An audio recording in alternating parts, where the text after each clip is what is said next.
Ձեռք բերեք իտալական նրբագեղ ու բարձրակարգ սալիկների նշված տեսականին, վճարելով բացառիկ 4400 դրամ 1 քառակուսի մետրի համար։ Our speakers for the inaugural plenary, Dr. S. Jaishankar, Minister of External Affairs of India, Mr. Ararат Mիրզոյանը, Minister of Foreign Affairs of the Republic of Armenia, Mr. Francesco Parisi, President and Managing Director, Parisi Group of Companies, Abigail Veselea, Director, Policy and European Affairs and Head of the Foreign Relations Program at MERIX, and our moderator, Dr. Samir Saran, President of Observer Research Foundation. Dr. Jaishankar, let me start with you. Normally, I come to you last. This time I'm starting with you. Simply because I'm worried that before this panel is over, you'll be off to the next country. You'll be traveling a bit. You were in Brussels. Before that, you've been in 3 different countries in this continent. What's your assessment of what's happening here? That's a big question. A lot of things are happening there. But I think I know where you're trying to go, and let me actually go there. What we are seeing, obviously, across the world are the consequences of all this volatility and turbulence, which has been very strong in the last few months. A lot of the attention has gone globally to the trade issues.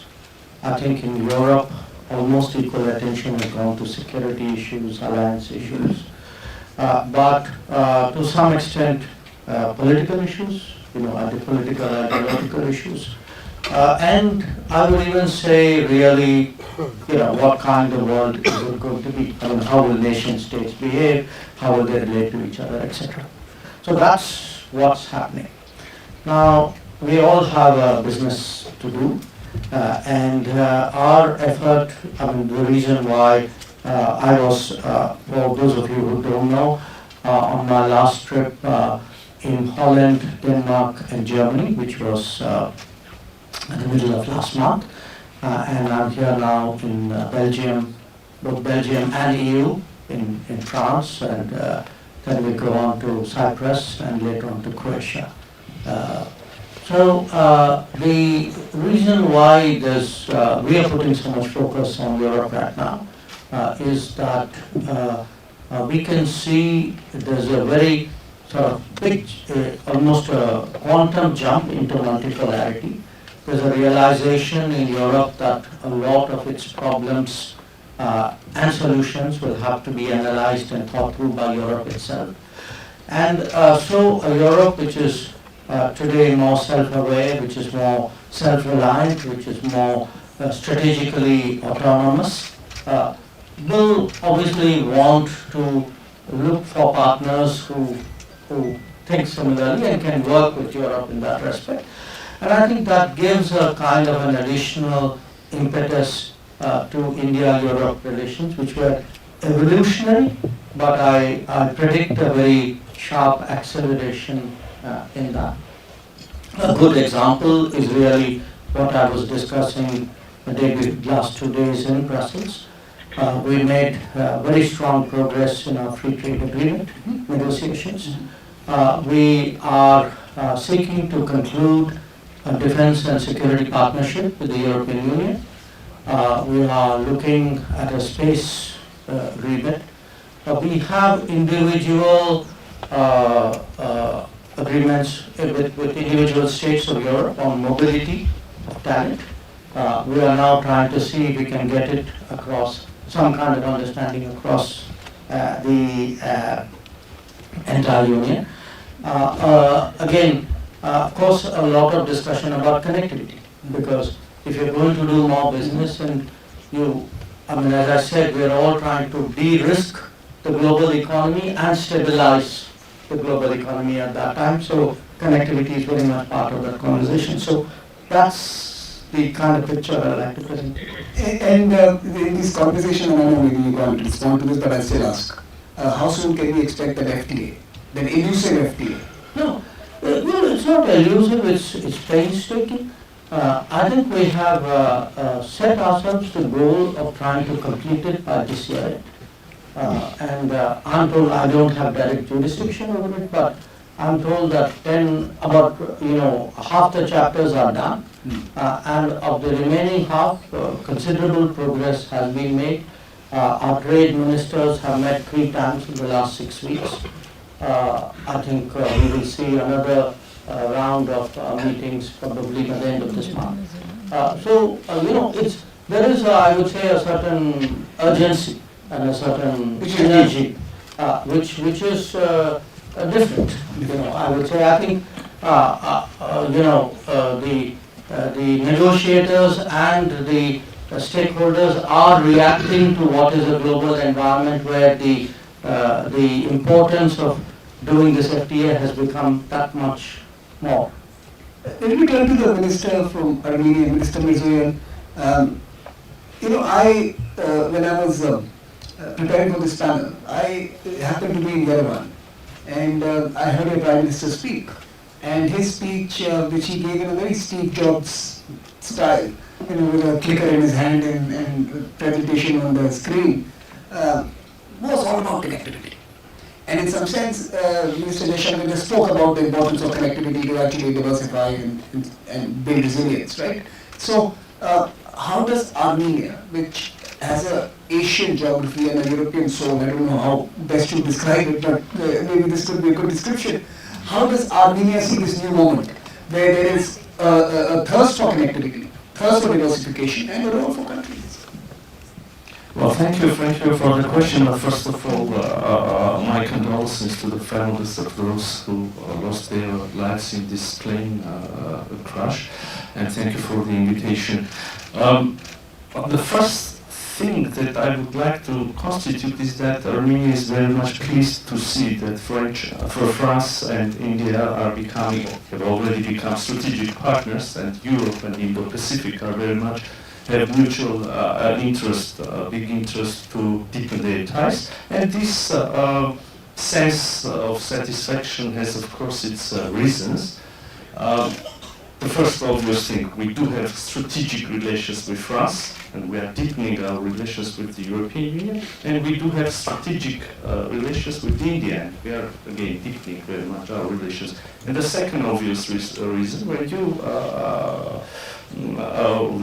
have a look at the map, you will see Europe, you will see India, and there are some countries in between. So Armenia is in between. If you want to connect France and India, and my regards to the previous speaker and representative of the company, sea is one of the ways. Unfortunately, that's not always swift. These days, not always probably safe as well, and also there are terrestrial routes, the ground routes, and here Armenia has a very crucial place. Armenia is situated in the South Caucasus, which is like in between of Europe and India.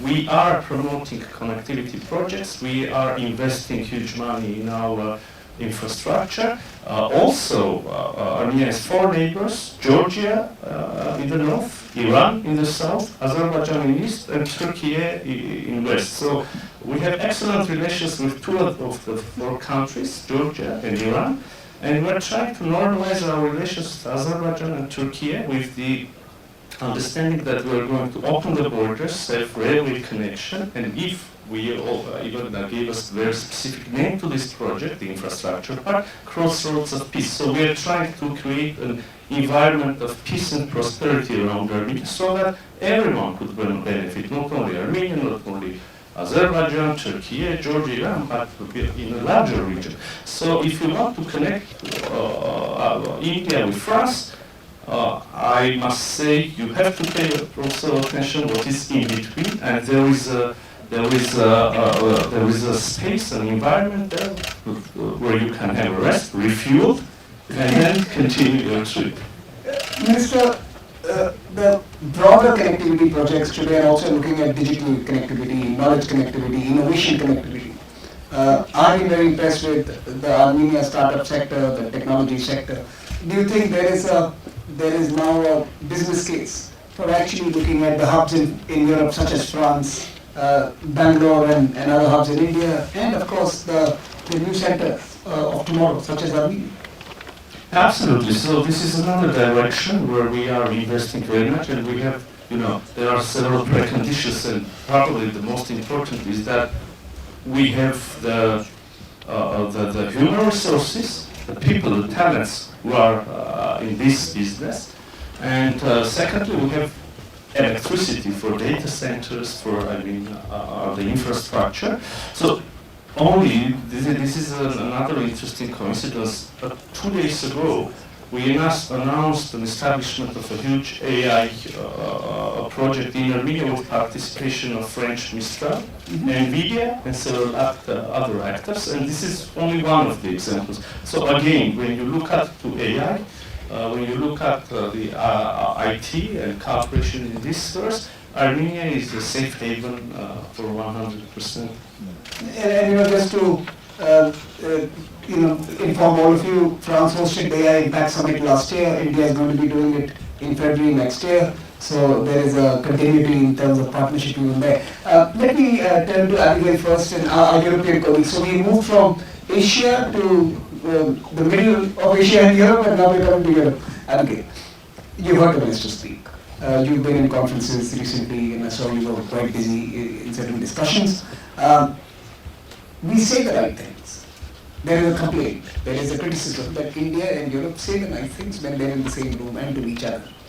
Do we do the right things? What needs to be done to actually really exploit the potential that exists? We are a $200 billion, nearly $200 billion trading relationship. So it's not small by any stretch of imagination, but certainly it is underperforming if it were a stock. How do we give substance to this relationship? Thanks, Senator, for the invitation, and it makes it very special for me to be in my hometown, right? To be sitting next to you here. I think I admit that a marriage with Europe is not a sexy one. I didn't say that.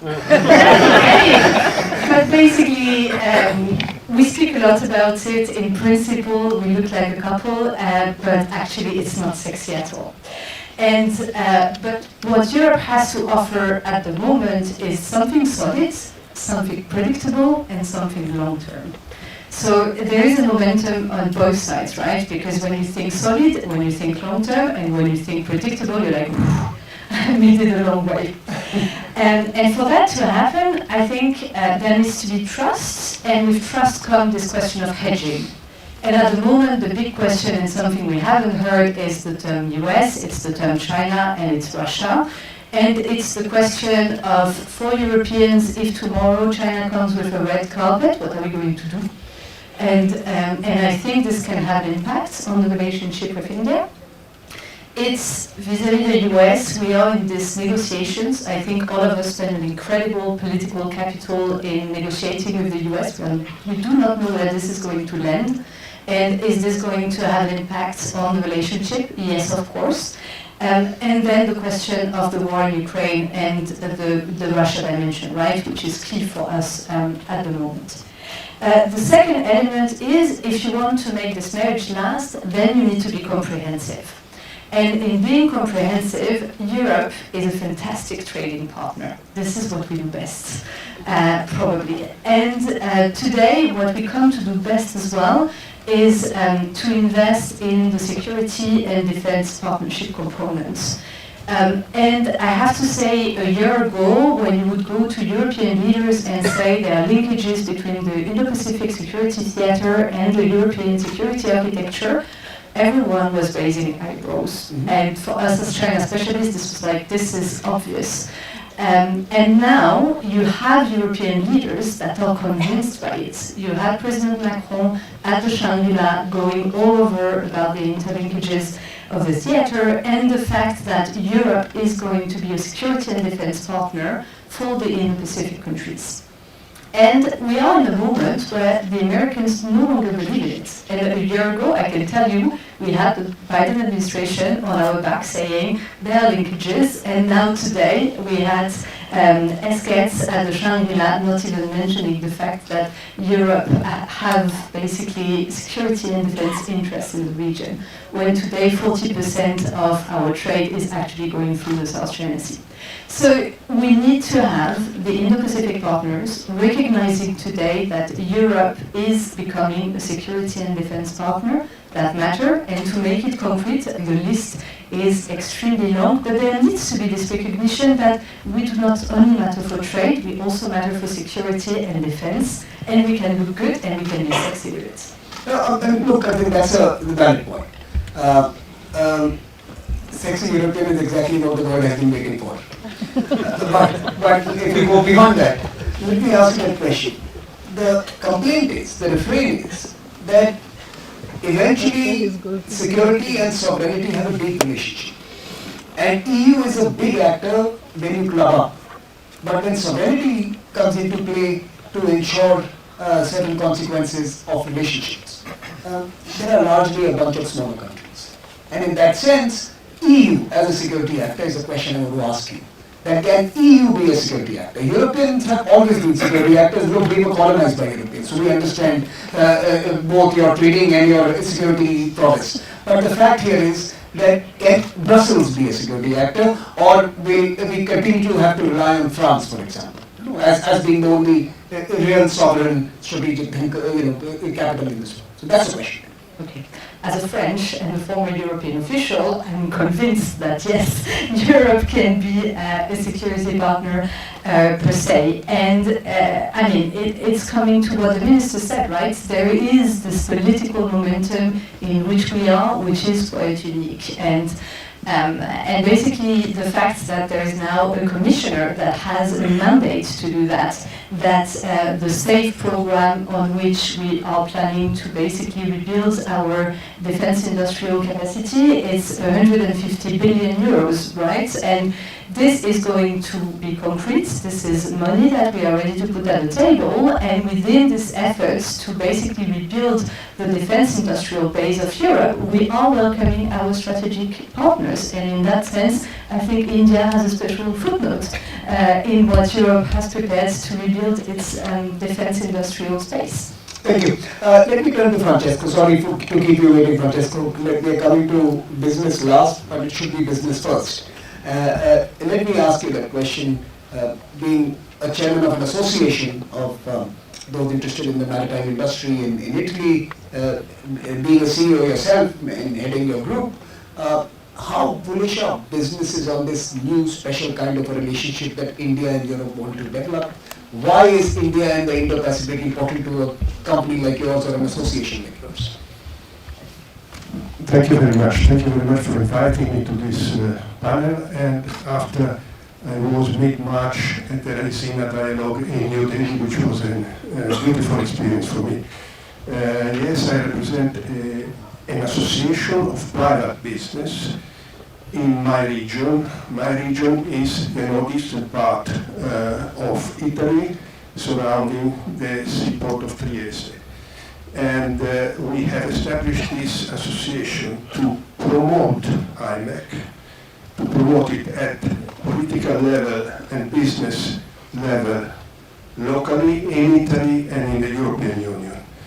And we have established this association in October last year. And you were talking about critical aspects, disruptions. It's not only the last 6 months. We are experiencing troubled times for a long time, for already at least 5 years. Let's say from the pandemic onwards, in the supply chain. And well, our first reason to promote IMEC is that we, private business, want to promote activities in the growing economies. And there is no doubt that India is growing very fast and is expected to become one of the largest economies of the world. And the same applies also to the Emirates and to Saudi Arabia. second reason why we support, and we have been supporting more and more this initiative, is linked to the last 6 months and the interest of private business to diversify from the common paths of trade and develop new trade links. And we are very supportive of the free trade agreement between the European Union and India. We have done some more specific Mediterranean linked aspects that I would like to underline. We have suffered the crisis of the Red Sea in the last 1.5 years now.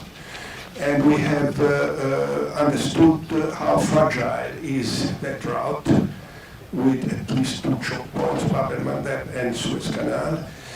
And we believe that it is very important for the supply chains to develop alternative routes, which would be the land bridges from the Arabian Gulf to the Mediterranean. We know very well that these land bridges will not carry the bulk of the cargo. The bulk has to transit the Suez Canal. But if we have these land bridges, it will be less interesting to create problems in the Red Sea. So we think it is extremely important for the Mediterranean to create these land bridges. In addition to that, land bridges in the region can also offer to the market some additional services, which are faster transport services, which can allow a new market to develop for goods in exchange between Europe and India and the Middle East. The last aspect I would like to underline is that we are as well convinced that we have to push and grow business with the western part of Asia, which is in the end the Indian Ocean, both the Arab Gulf and the Bengal Bay, because in the medium-long term we are concerned about the Arctic route, and the Arctic route could cut the Mediterranean out of the business from Far East, from the north of China, from Korea and from Japan. So this is fantastic interventions. Thank you. Dr. Jaishankar. Would you allow me one comment here and one comment there before Sure. then give me, first what Mr. Parishi said. Absolutely, I agree with you. I think one of the biggest problems today the international economy faces are supply chains, the resilience, the security of supply chains, and everything he said, the uncertainties created by pandemic. So just imagine one geography, you had the pandemic unfold out there, and we saw the consequences for the entire global economy. Now, pandemics can happen again. Okay. We saw one ship block the Suez Canal, I think for about 40 days. Okay. We saw the consequences of it. We are seeing a bunch of people in Yemen hit shipping with drones, which, believe me, I've seen one intact, which doesn't cost more than $10,000. Okay. And that drone has the capacity to take out a ship. So, and we're going to see more of this. We're going to see, for example, climate events. Who knows where the next flood will be? Who knows, where weather will take a bad turn. So, given the conflicts, we saw, what happened after Ukraine. I mean, the problems of Black Sea, the entire world food market and fertilizer market was completely impacted by, fighting between two countries some distance away. So the point, I think, is today, both in terms of the new possibilities, the Arctic possibility, for example, as well as securing, the international economy, we need many more answers. And what my Armenian colleague said, yes, we need land, we need sea, we need air, we need actually all of the above in as many options and as many variants as possible. And today, how do you create combinations who will make new connectivity initiatives? I think this has become a very important part today of diplomacy. And to this, I want to add a thought to some of you, because you may not readily know this. What the IMEC, and even without the IMEC, we are seeing up to the western coast of India, which is where many of your ships also come. You have a fairly ready and efficient access, despite what the Houthis are doing. Now, what we are trying to do in India, we are taking making very major investments in railways, okay, and then trying to connect eastern India all the way to Vietnam. So actually, if we can pull that off, you will get from Europe a route all the way to the Pacific, which will be significantly land-based, but partly sea-based. And in some ways, it would be a counter to a reliance on Arctic whenever the Arctic opens up. So it is, the connectivity game, I think, and this is a long game. I mean, connectivity initiatives, multiple decades, And when they are done, remember, I mean, the Suez Canal took ages to make, but once it was done, you see what a profound impact it's had on the world. So I think this whole connectivity issue really deserves much more attention. My second comment is on Europe. Yes, surely. I mean, I agree, we need, solid, predictable partners. I mean, these are happy marriages when they happen. But I would urge you, to don't have such a mind block about hedging, because you will never get a partner who thinks identically. I mean, this is political advice, not a personal one. So look, what will happen with Europe? I mean, Europe is today discovering even the United States, with whom it has an alliance, has very different thinking on many issues. So Europe has to find common ground, rather than say, I will only work with those who think like me. You'll have to start working with people who think 50%, 60%, 40% like you. Because you're unlikely to find someone who will agree 80, 90, 100% with you. So I do think this mentality of hedging and sort of settling for a practical ability to work with another country or another power center is a thinking which has to grow really in Europe. And my last comment, if you allow me, just 2 minutes more. We are sitting at what is called the Mediterranean dialogue.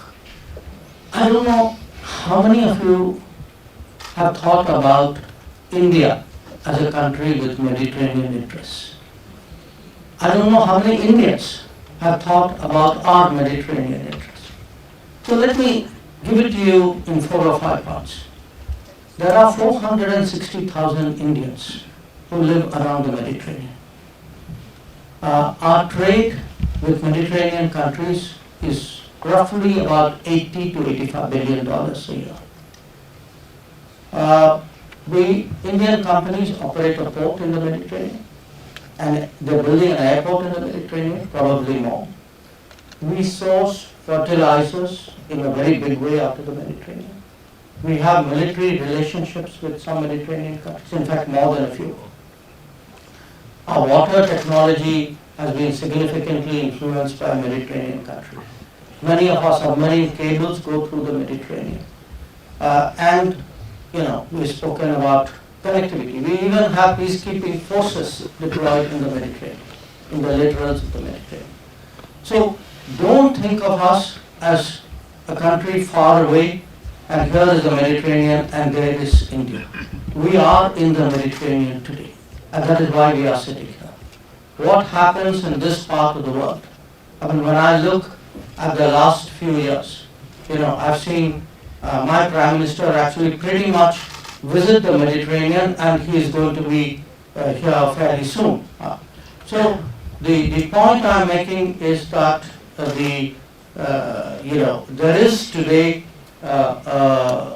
sort of a deep interest we have in the future of the Mediterranean. So think of us also now as family. 2 out of the last 3 inaugural speakers at the Raisina dialogue have been from the Mediterranean. So For us, it was natural to be here in this region as well. That's why we are here. We are your conference. We are not India's conference. We are a Mediterranean conference. No, but Dr. Jaishankar, I wanted to ask you a question before you started responding to other two. But I'll leave it with you and I'll come back to you in the final round. I want to ask you, you mentioned connectivity is itself now a diplomacy agenda, imperative, and of course defined its frameworks. I want to look at 2 or 3 such connectivity-based relationships that may emerge. For example, Francesco was mentioning Middle East, Mediterranean, India. And we are really talking for some years now about a France, UAE, India conversation, for example. Now you have I was surprised that in Marseille, Minister, this is to you as well, Marseille has a huge Armenian population. And in many ways, can we be thinking about that kind of a relationship that drives the connectivity land bridge agenda or innovation agenda, innovation connectivity? I want to leave this to the two of you, but Abigail, I want to turn to you. And then I want to go to Minister Myrzoyan after that. But first to you. You've been studying China. Why is it that there is a choice here that Europe has to make? Who is in Europe forcing you to make these choices? That it's either China or India. As the world economy grows, you could certainly be rebalancing from China. But why is it that it's a black and white question for Europe? And why is it that growth with India cannot be a standalone project? Why is it contingent on what you do with Beijing or what you do with Washington DC? Why is Europe not looking at us as an independent project to pursue? Why have we always looked at through an indirect gaze?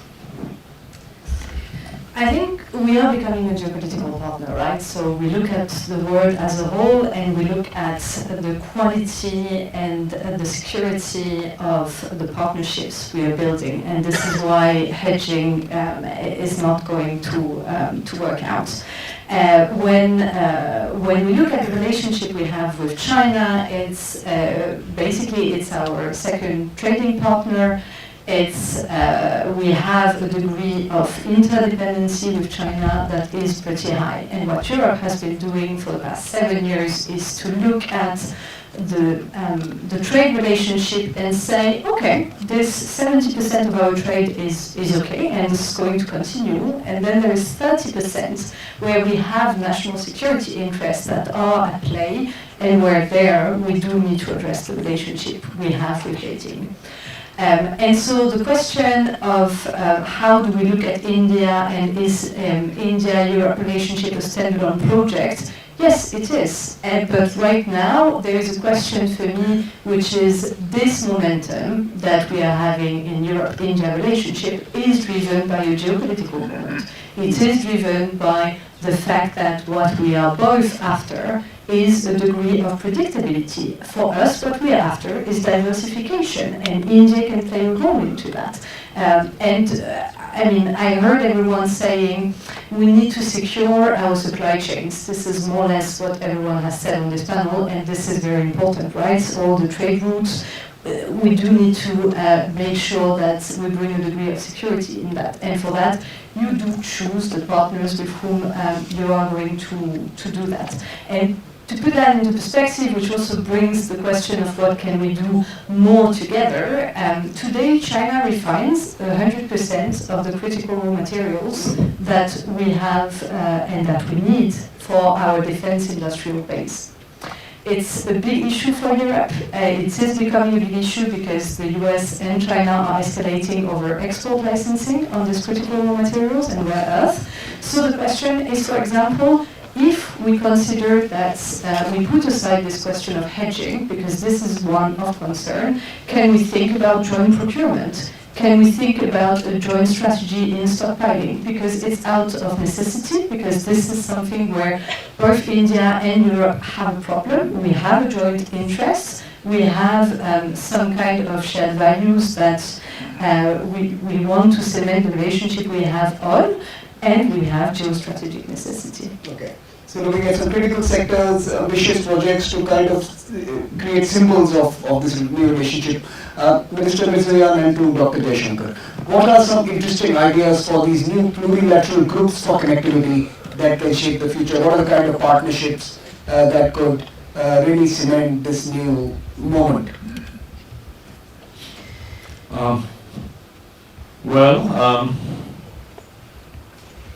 During the whole conversation, there were several expressions that I would like to pay attention to. You said business first. Everybody was speaking about supply chains, disrupted supply chains, economic benefits. But my impression is, I'm sorry to say, that we are missing something. Although Abigail did her best to touch upon this topic as well. But if the economic benefits are the core of everything what is going on in the world, then then probably Europe should continue buying gas from Russia and oil from Russia. I don't know. Then probably, if the connectivity, the easiest, cheapest ways are the core of the things, then probably, I'm sorry to say that, then probably India should connect with the rest of the world, with the West through Pakistan. So it's not taking place, right? There should be a reason why. This makes at least me think that there is something beyond the economic benefits. There are geopolitical interests, and here is why, and I strongly believe in this. This is why Europe, France, want to get closer with India, and the vice versa. India wants to get closer with Europe, because again, if you speak about economic benefits, there are cheapest ways and more efficient ways. If you speak about the willingness and aspiration to be a bigger power, then there are always bigger fishes in the ocean. Let's have a frank conversation. There is the United States, there is China, there is Russia. They are all stronger military-wise, no? Aren't they?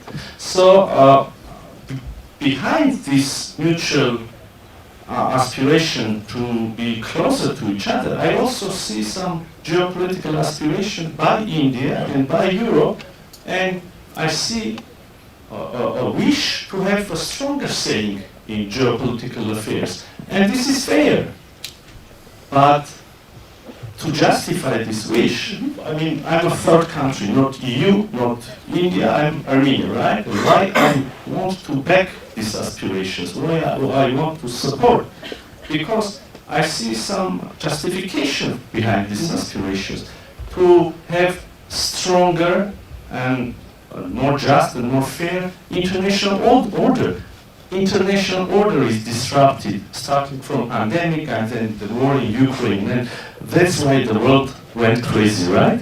So if you want to rebuild the international order, and if Europe and India want to have a stronger saying in this, then and you also touched upon, you spoke about a bunch of other countries, right? Then countries like Armenia might be wanting to support you here. If not, if it's just a wish to have power, for having bigger power, and I'm very sorry, this was not a direct answer to your question, but these were my observations. No, I think it's a valid question. There's a point here, sir. Maybe I can turn to you now on this. So, why you want to get closer?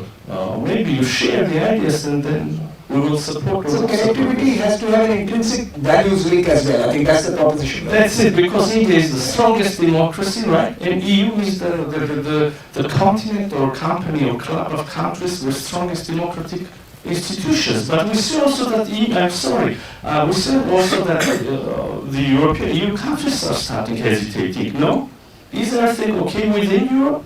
Are the demands justified? Mr. Dashaka, you also spoke about the coincidence of 80%, 70%. So these are... That's a very valid point, and sorry, just for a lighter moment, I thought you said country club of countries, Europe.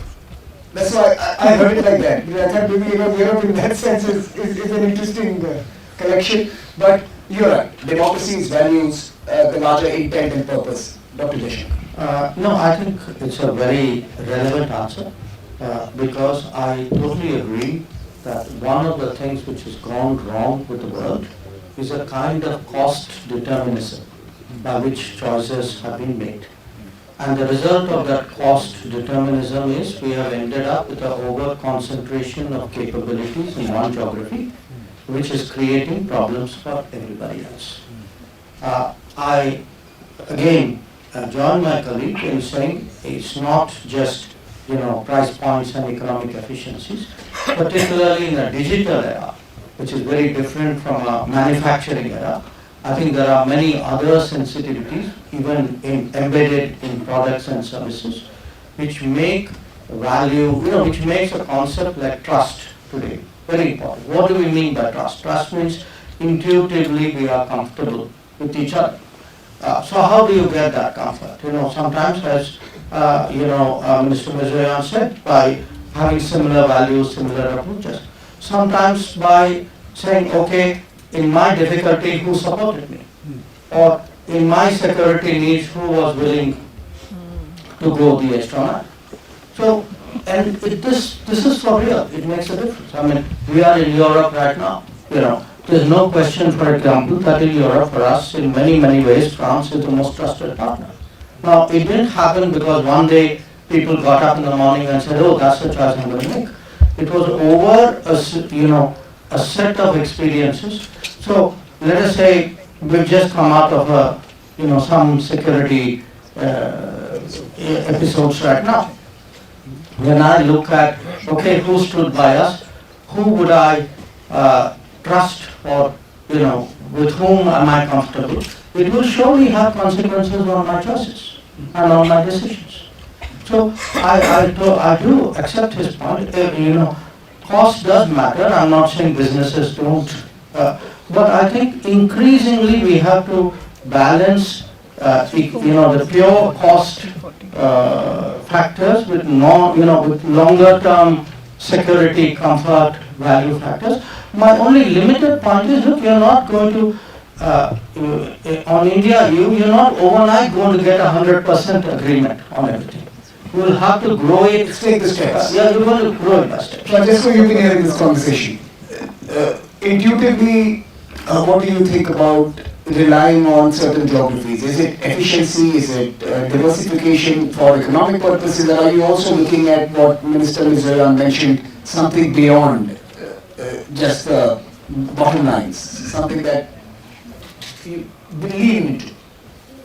Well, first of all, I'm happy to learn by Minister Shankar that India has such an interest for the Mediterranean. This is very good for us. Okay. I've achieved my purpose of coming but in my opinion makes sense, because it means you have certainly an interest of having free access to all the world.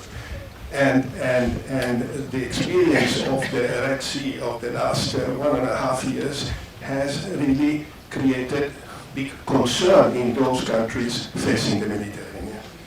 And happy to learn that CMS SGM has announced they will come back more and more via Suez Canal. And also, thank you very much, Mrs. Sade, for this beautiful venue where you are hosting us. A wonderful place. Thank you very much.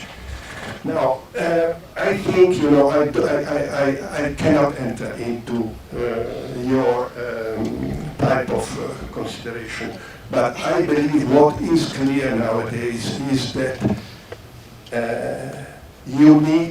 every supply chain manager needs not only one alternative, he needs 2, 3, 4 alternatives. Therefore, who is working on the supply chains is always looking for alternative ways to make resilient his work. And IMEC is for us, for the Mediterranean, an incredibly important tool, and I'm happy that Italy is a signatory of IMEC, and I'm happy that our government is supporting also the selection of my hometown port, Trieste, as a gateway for IMEC. And I think within the European Union we should work to make this become a reality. This is not for me, maybe not for my children, but for my grandchildren for sure. Okay. We can take a couple of questions if there are. If someone wants to jump in, there are mics here in the room and we can turn to you. But we're going to bunch a couple of them together. So if someone wants to come in, please do raise your hand. I can see one hand at the back there. And anyone else? Can I see any other hand? I can see one. And one right here in the front. So we'll have 2 questions and then we'll come back to the panel for their final words. So go ahead, introduce yourself, brief introduction and the question. Yes, my name is Jan Lachmeier. I'm from the German Indian Innovation Corridor. And we talked a lot about the infrastructure, which was more let's say, physical infrastructure, as I have an interest in the innovation, on the innovation side, so maybe a few words on the new relationship between India and Europe in terms of the digital infrastructure, but not just the infrastructure, but also innovation per se as innovation partnerships. Okay, and the second question is right here. Go ahead, introduce yourself. So, Currently in San Francisco. So, I would like esteemed panel also to consider, that's my impression, that rebuilding the border, we talk kind of stressing the logistics, seems like the thinking process going cleaner. So with all the changes which we living through, and coming from definitely technological epicenter, I would like to hear your thoughts, number one, and also think that the changes are going to be not linear. Rebuilding it will means redesign, and this is, by the way, pretty much a great opportunities for countries like Armenia to have much bigger play in this kind of new world, new order. Okay, I think that's, so we have 2 questions. We turn back to you for the answers, but I would also like all of you as you close, and these are your final introductions. One big idea to make this relationship more special. Okay, so that's the thing. How can we sweeten this relationship for Abigail? And the 2 questions: innovation, and of course the non-linear thinking that is required. I mean, in fact, let me problematize that question. Was the world facing linear turbulence at any time, or was it always non-linear in some sense? So let me turn to you, Abigail, then I'll turn to Francesco, then we'll go to the 2 ministers. So first to you, Abigail. Okay, so the questions are intertwined, right? From a European perspective, there is a to-do list if we want to be a power for the world of tomorrow. And there is accelerating innovation, lowering energy prices, if not our companies are going to suffocate, and increase security. In all these 3 aspects, which are basically the key to European economic growth, you see that there could be complementarities with the most trusted Indo-Pacific partners that we have and India.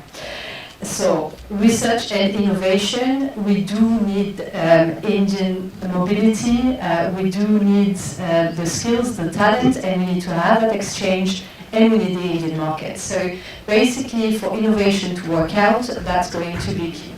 Lowering energy prices, I think I made a case about this question of rare earth. I gave one element, but basically critical resources, it's either we do it together, but in Europe alone this is not going to work out. On increasing security, I think I said it, we are waiting for our Indo-Pacific partner to go beyond recognizing us as an economic partner only, but to have this strategic and security and defense-oriented relationship and recognition. Francesco? Well, if we speak about connectivity nowadays, it's certainly not only the movement of goods from one place to another, it is data and energy. So for sure, this is a part which is extremely important. I was last week in the transport fair in Munich in Germany, and I met several Indian companies that are proposing their products and their ideas in the IT part of business, and I'm sure that IMEC and the connection between people that are established by IMEC will only facilitate this. So this is my simple answer. And one thing that we can do to deepen this relationship, one thing, one idea. One idea that can strengthen the India-EU partnership. Repeating meetings like this one, which create those... I'm in business, okay? Okay. Well, Well, I really promise that this time I will be really short. So to answer to your question, the Armenian solution, Armenian response is first, when it comes to logistics, it's crossroads of peace. For those who are interested, we have brochures with some details here. This is our part of the west-east or east-west or north-south passage. We will take care of it. And secondly, innovation, AI, and big data centers. I already said that Armenia is a safe haven in that context. Thank you.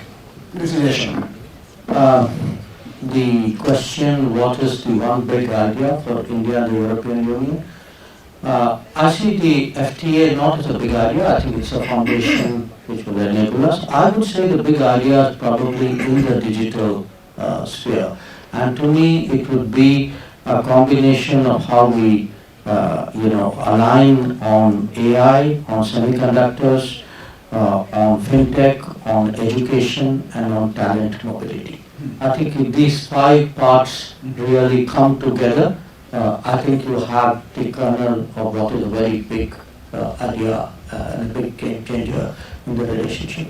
The second question on the world order, I just say this, that when the world order is sliding into increasing uncertainty, of course that uncertainty would continue. But it's natural for any, this is Newton's third law, everything will produce its opposite. So you're going to get new relationships of greater certainty and new zones. Countries, bigger countries, more influential countries will create more zones of certainty. So I don't think, looking ahead, we should expect uncertainty will just go on because it suits somebody to stay in that particular state of mind. I think everybody else also has their interest. Everybody else also has their game plan. And my sense is, with the passage of time, you will see countervailing forces to that uncertainty. I think it's very difficult to capture very rich conversation. I'm not going to try and do that, but I think the takeaway from this panel is that this is a relationship which is going through a special moment. This is the time to do more. This is the time to build those foundations through FTAs and other partnerships. And this is a world where we require multiple choices. And it is a world where we have only a few we can trust. So best of luck, Minister, and best of luck to all of you in finding those trusted choices that can enable us a more resilient and prosperous future. Please join me in applauding this panel and let me tell you about this.